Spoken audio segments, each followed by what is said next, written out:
Danny Rodriguez was sitting outside his house in Jupiter, Florida with a friend at about 2:30 in the morning when something flew over their heads. They watched it pass over Danny's house towards the backyard. Danny later reported details to a cryptozoologist. Quote, "It was a beige-brownish color with pointed wingtips, no feathers, pointed beak, and what made me think pterosaur was that long pointed thing protruding from the back of its head." I live in Florida, so I've seen my share of cranes and whatnot, but this was not a bird. A second later, something made us look across the street where we saw a second one flying over a house, flying down into that house's backyard. The first creature was only about 4 feet wingspan. It was a lot smaller than I would think a pterodactyl would be.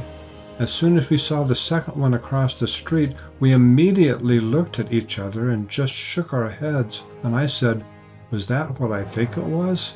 And he said, "Nah, it had to be something else." Unquote. This was a sighting by a college professor, unlike most eyewitnesses. Professor Stephen Waters saw it on November 14th, 2012. Quote, "Today I was blessed with a sight that will never be forgotten. A huge rhamphorhynchus-like flying entity grabbed my attention.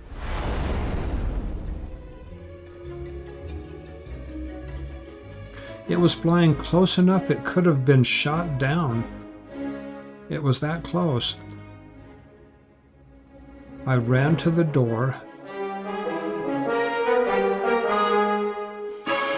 and lost my breath in disbelief. Estimated wingspan, 8 to 12 feet. A tail as long as its torso, with a large bulb or lump at the tail end.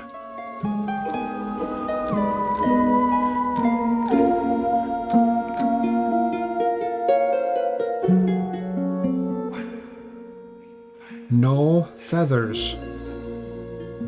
It soared with very slow flaps. Slow and few wing flaps compared to flying creatures in general.